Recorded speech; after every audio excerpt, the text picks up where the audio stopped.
Assalamualaikum warahmatullahi wabarakatuh, Pak Aris. Sebelum kita melakukan observasi kelas ya, yang pertama saya akan melakukan observasi. Ada beberapa hal yang ingin saya tanyakan sebelum Pak Aris melakukan observasi di kelas. Yang pertama ini kan Pak Aris ini mengajar mata pelajaran bahasa Indonesia ya, kelas 7. Mungkin bisa disampaikan untuk tujuan pembelajarannya Pak Aris ini di rencana observasi nanti. Ya, di rencana observasi kelas 7 yang nanti akan menggunakan media yang dipilih oleh siswa itu sendiri.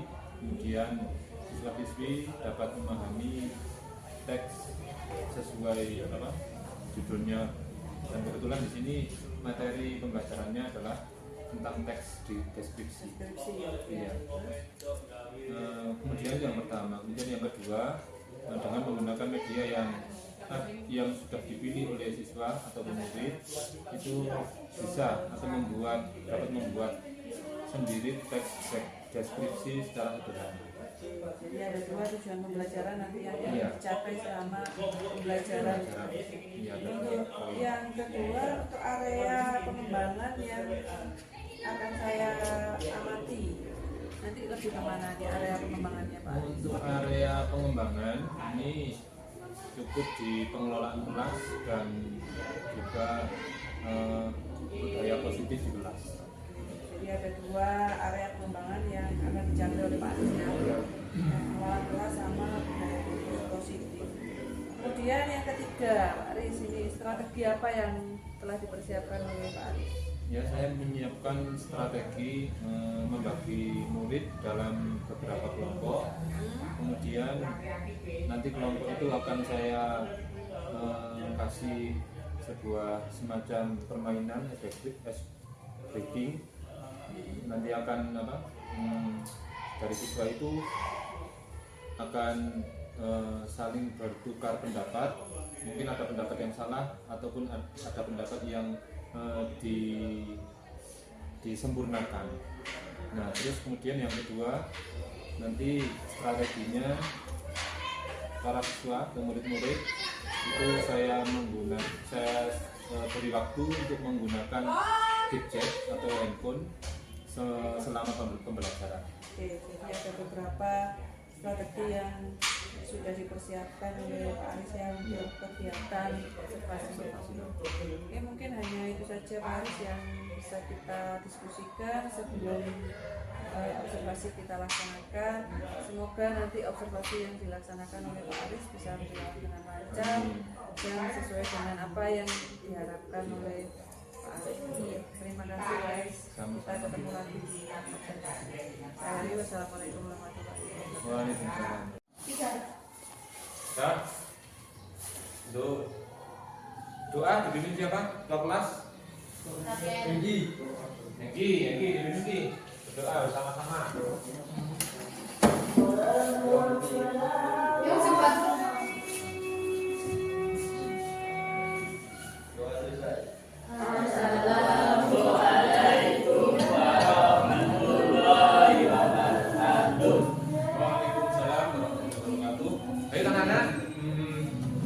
Kita telah menyelesaikan materi yang kemarin. Sekarang kita beranjak ke materi selanjutnya.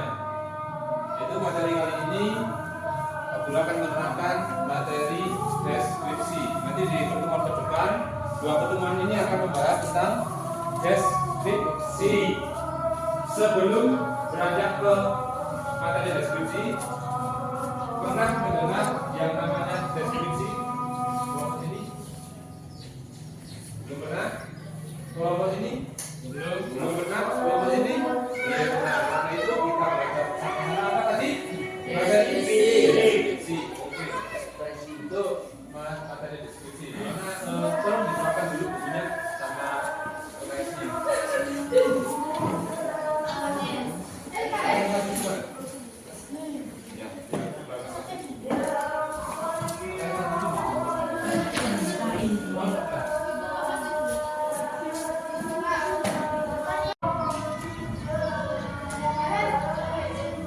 Sudah?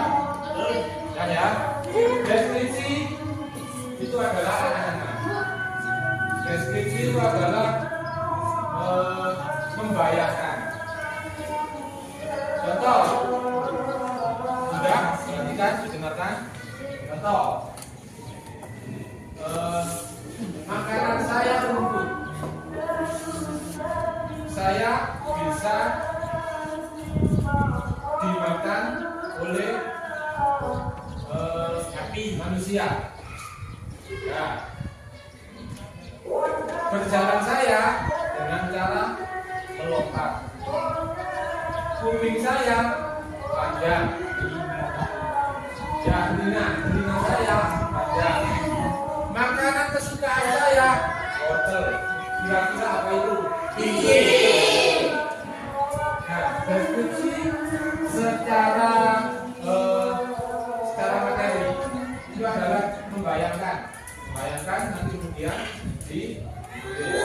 Itu dari deskripsi. Ya. Contoh yang lain.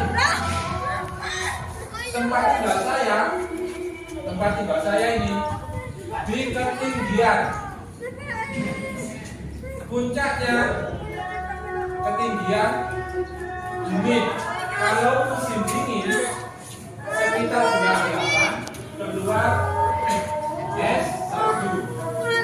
Tempat tinggal saya terletak di Kecamatan Sentul, di kaki Gunung Semeru. Mulai paham, nanti saya akan membagi kelompok ini, masing-masing kelompok ini menjadi dua bagian, dua kelompok. Yang kelompok satu akan saya namakan yang benar. Yang kelompok kedua akan saya namakan kelompok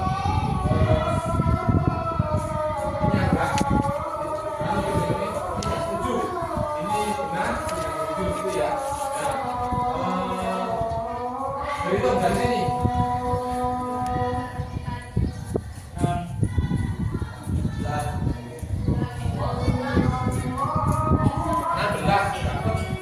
Yang merasa mendapat nomor genap berdiri pada tempat ini.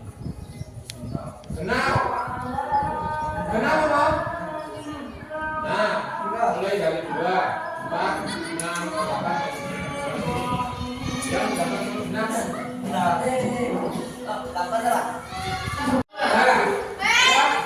Nanti masing-masing kelompok ini ya, ini saya kasih arahan biar sampai. Ini saya namakan kelompok apa namanya? Genap ya. Genap. Yang ini kelompok.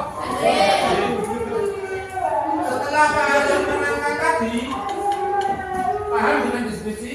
Paham ya? Deskripsi bisa benda, bisa hewan, bisa tempat, terserah. Yang penting itu bisa dideskripsikan. Sekarang masing-masing kelompok ini membuat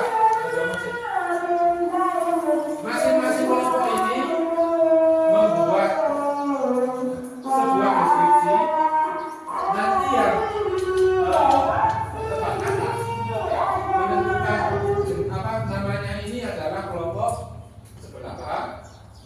Ini sama kelompok ini membuat sebuah deskripsi namanya tadi ini pada jalan yang melompat apa namanya yang jauh tadi ya sini mendapat yang sudah kelompok benar mendeskripsikan terserah temanya alam dan temanya tempat wisata. Ini tuh apa nih?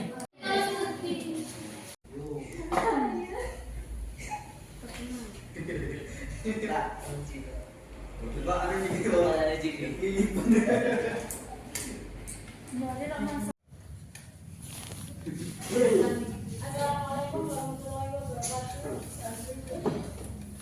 Saya akan menjelaskan tentang bentuk mendeskripsikan. Aku adalah wisata yang bertempatan di Kota Malang. Ditempatkan banyak ikan, tempat untuk berwisata. Letakku di selatan kota Malang. Banyak pemburu sunset terlalu di timur pantai Bali Kambang. Wisata apakah aku? Tempat itu. Pantai Sendang Biru. Pantai Sendang Biru. Betul, tepuk tangan.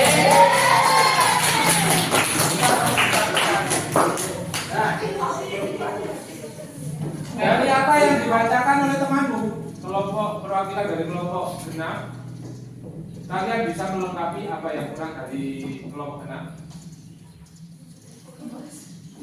Banyak nelayan Pak. Apa? Tempatnya nelayan. Tempatnya nelayanku. Satu juga Purwokarta.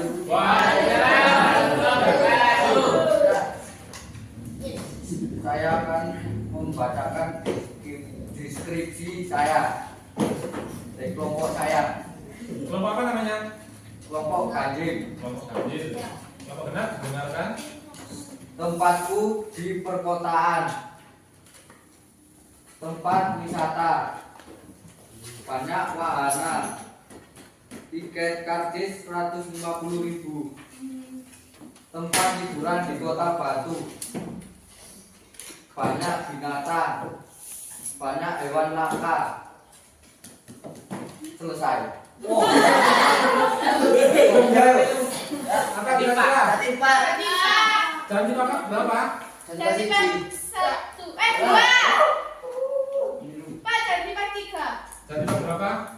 Jadi Pak 3. Janji Bapak 3. Nah, karena Bapak ada tempat makannya.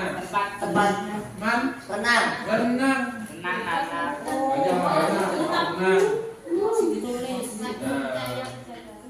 Nah ya, paham kan deskripsi dari sini ya?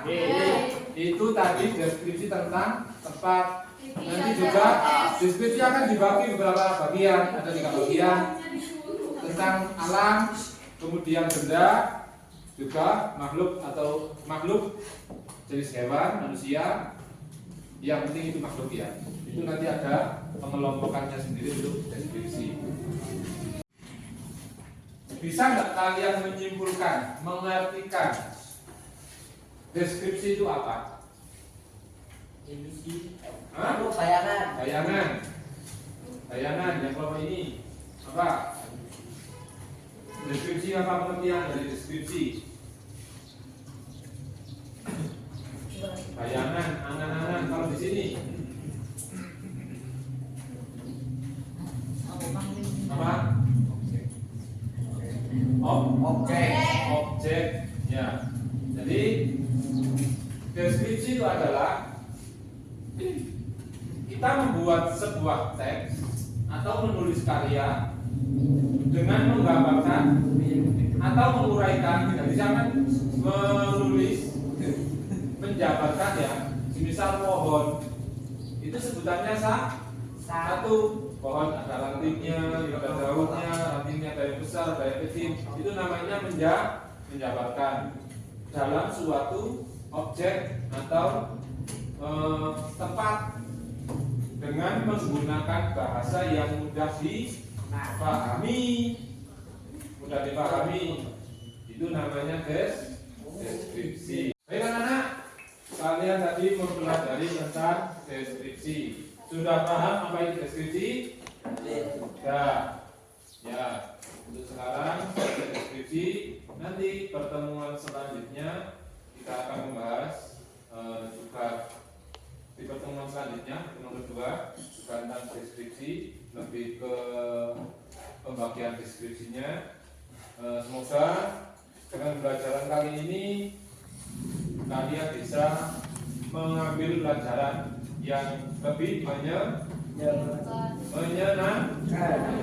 Oke, terima kasih.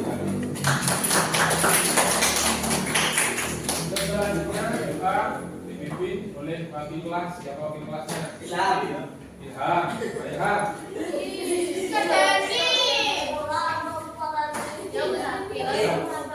Siap,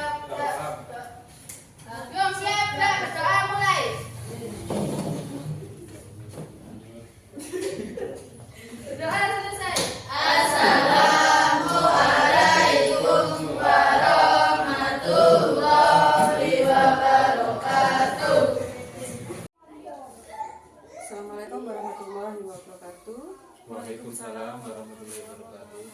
Sebelum kita melaksanakan tahapan pasca observasi ini, saya perkenalkan dulu. Untuk saya, nama saya adalah Dwi Astiardiani. Saya dari SMP Negeri 1 Atak Ranut Pane, CGP Angkatan 10. Di sebelah saya ini adalah Pak Aris. Beliau adalah guru bahasa Indonesia kelas 7. Dan di yang paling kanan adalah Bu Sayyidati Marlinda Yunita. Beliau selaku pengajar praktek CGP Angkatan 10. Oke. Selanjutnya saya akan lanjutkan ke tahapan pasca observasi. Assalamualaikum Pak Aris. Waalaikumsalam pasti. Bagaimana kabarnya hari ini? Alhamdulillah baik-baik. Alhamdulillah. Oke Pak Aris, kalau kemarin kita kan sudah melaksanakan tahapan pra-observasi sama observasi ya. Ya. Untuk kali ini kita akan melaksanakan tahapan pasca observasi. Ada beberapa hal nanti yang akan saya tanyakan kepada Pak Aris. Ya, ya. Sebelum saya bertanya, bagaimana perasaan Pak Aris hari ini? Alhamdulillah untuk saat ini perasaannya ya seperti biasa-biasanya. Alhamdulillah. Alhamdulillah. Tetap semangat ya Pak Aris Ya. ya. Oke. Baiklah Pak Aris, kita lanjutkan ke tahapan pasca observasi, di mana yang pertama ini saya akan bertanya bagaimana perasaan Pak Aris pada saat melakukan tahapan observasi kemarin di kelas. Ya, untuk pelaksanaan observasi kemarin saya sangat antusias dan saya sangat semangat untuk mendidik anak-anak. Jadi tetap dengan semangat yang tinggi ya Pak Aris ya, Ya, dalam tentu. mencerdaskan anak-anak ya. Ya, Selanjutnya Pak Aris, tolong diceritakan kembali area pengembangan apa yang sudah Pak Aris lakukan di dalam kelas, kemudian langkah-langkah tahapan pembelajaran yang seperti apa yang sudah dilaksanakan oleh Pak Aris di dalam kelas kemarin. ya. Seperti kemarin kegiatan observasi di kelas, ada tahapan-tahapan yang saya kerjakan di kelas. Tentunya ketika masuk kelas, saya mengucapkan salam dulu pada anak-anak, kemudian tanya kabar pada anak-anak. Setelah itu sedikit mengasih ice breaking pada anak-anak, kemudian membentuk beberapa kelompok untuk melaksanakan kegiatan pembelajaran. Dan kelompok itu saya bagi menjadi dua. Dalam kegiatan itu saya sampaikan materi pembelajaran yang nanti bisa didiskusikan dari masing-masing kelompok. Setelah materi itu sekiranya konsep pembelajarannya sudah bisa diterima, maka anak-anak saya suruh mendemokan atau menyampaikan hasil dari kelompok tadi di depan kelas, maju ke depan, kemudian menyampaikan ke kelompok yang lain. Jadi intinya untuk tahapan pembelajarannya ini adalah menggunakan diskusi kelompok ya Pak Aris. Iya, Yang diskusi. nantinya masing-masing kelompok akan mempresentasikan hasil diskusinya di depan kelas. Di depan kelas ya, mempresentasikan di depan kelas. Oke, siap Pak Aris. Untuk area pengembangannya yang dilakukan Pak Aris.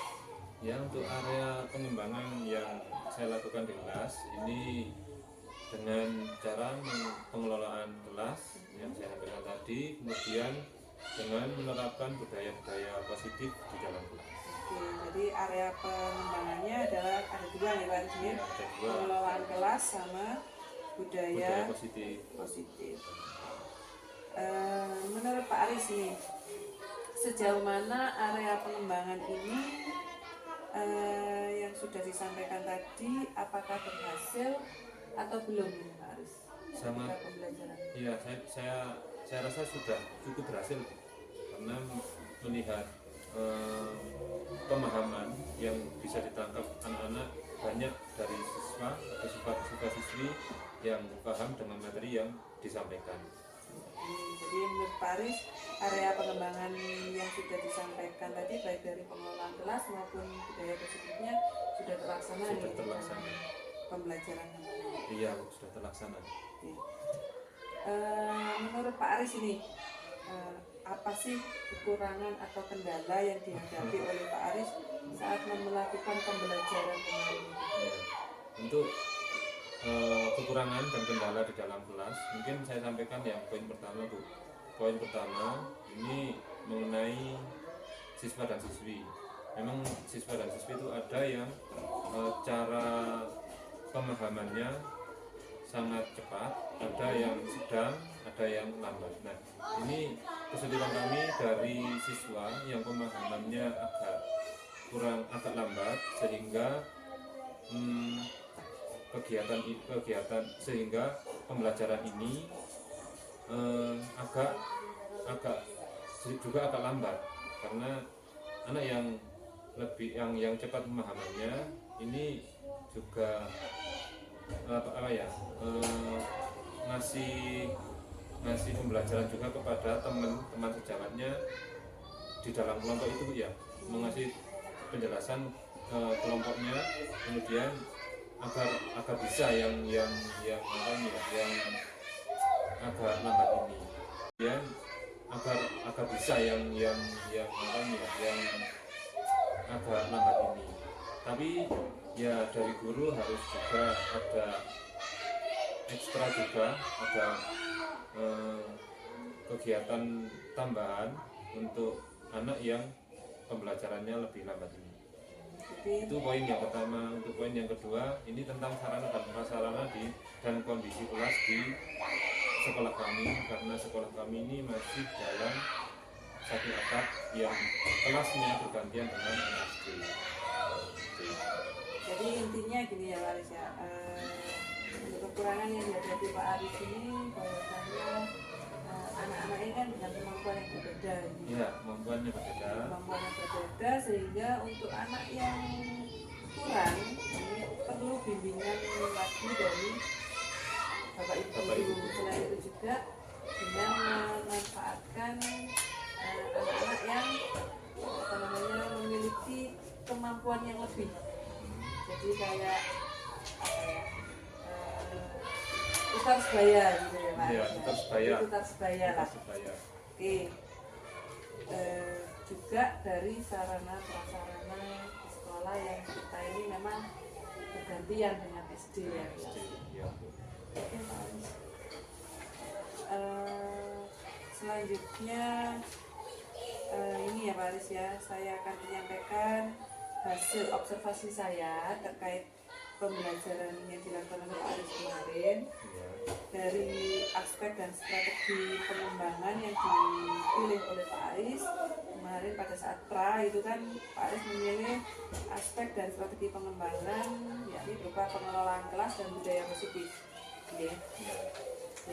Dari kedua aspek atau strategi pengembangan yang dipilih oleh Pak Aris ini, saya lihat memang sudah terlaksana, di mana untuk pengelolaan kelas pada bagian pengelompokan pembagian kelompok itu juga sudah ada, terus pembelajaran juga sudah berjalan secara kondusif, secara lancar lah, walaupun masih ada 1-2 anak yang perlu perhatian gitu ya Pak Aris.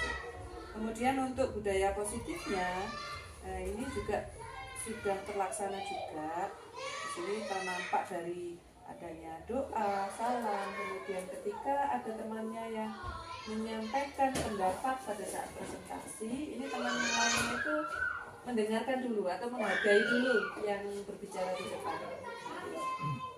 Itu yang saya tangkap dari pembelajaran dilakukan oleh Pak Aris kemarin. Namun ada satu hal ini Pak Aris, catatan tambahan.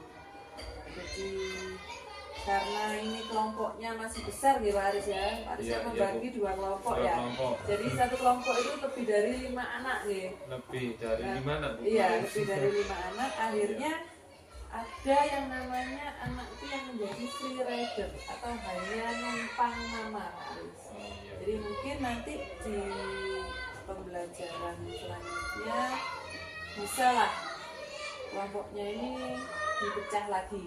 Iya, iya. Jadi kelompoknya lebih banyak, satu kelompok menjadi 4 atau 5, paling banyak 5 lah dalam satu kelompok. Jadi untuk meminimalkan adanya free rider tadi atau anak yang hanya titip nama tapi tidak mau mengerjakan itu gimana sih? Iya, iya. Sedikit mengerjakan. Iya, Hanya nganggurnya. iya itu hanya jadi biar pembelajaran itu nampak sangat kondusif, lebih kondusif lagi. Oke, itu yang hasil observasi yang sudah saya catat. Kalau begitu saya lanjutkan ini ya Pak Aris nih. Kira-kira nih apa rencana ke depan yang akan dilakukan Pak Aris agar pelaksanaan pembelajarannya itu nanti bisa lebih baik lagi? Mungkin pelaksanaan ke depan ya sesuai masukan dari Bu Asti, saya akan masuk kelas, kemudian membentuk kelompok itu yang tadinya 2 kelompok dengan banyak orang, banyak siswa-siswi, akan saya bentuk kelompok mungkin menjadi 4 sampai 5 kelompok dengan meminimalkan anggota kelompok di masing-masing kelompok. Kemudian mudah-mudahan apa yang sudah direncanakan oleh Pak Aris tadi tentang membagi kelompok yang lebih banyak dengan anggota yang mungkin lebih sedikit lagi bisa memaksimalkan pembelajaran di dalam materi pembelajaran menjadi lebih bermakna lagi buat anak-anak dan lebih baik lagi Pak Aris. Nah, kira-kira kapan ini Pak Aris akan melakukan perubahan sesuai dengan rencana yang sudah disampaikan tadi? Untuk melakukan perubahan mungkin bisa minggu depan Bu. Minggu depan ya? Iya, akan saya lakukan perubahan. Siap Pak Aris. Semoga pembelajaran minggu depan yang akan dilakukan oleh Pak Aris nanti bisa berjalan dengan lancar. Terima kasih Pak Aris atas jawaban-jawaban yang sudah disampaikan oleh Pak Aris tadi.